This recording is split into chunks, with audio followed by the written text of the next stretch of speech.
AP ముఖ్యమంత్రి చంద్రబాబు ఇవాళ పల్నాడు జిల్లా యల్లమంద గ్రామంలో పెన్షన్ల పంపిణీ అనంతరం ప్రముఖ పుణ్యక్షేత్రం కోటప్పకొండను సందర్శించారు. ఇక్కడి త్రికూటేశ్వర స్వామి వారిని దర్శించుకుని ప్రత్యేక పూజలు చేశారు.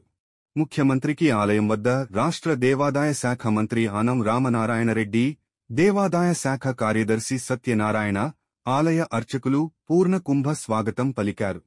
ఈ పర్యటనలో చంద్రబాబు వెంట ఐఏఎస్ అధికారిని, ఏపీ టూరిజం అభివృద్ధి శాఖ వైస్ చైర్మన్ ఎన్డి ఆమ్రపాలి కూడా ఉన్నారు. చంద్రబాబుతో పాటు కోటప్పకొండ ఆలయానికి వచ్చిన వారిలో నరసరావుపేట ఎంపీ లావు శ్రీకృష్ణదేవరాయలు, చీఫ్ విప్ జీవి ఆంజనేయులు, టీడీపీ ఎమ్మెల్యేలు ప్రత్తిపాటి పుల్లారావు, కన్నా లక్ష్మీనారాయణ, యరపతినేని శ్రీనివాసరావు, జూలకంటి బ్రహ్మారెడ్డి, భాష్యం ప్రవీణ్, అరవిందబాబు తదితరులు ఉన్నారు.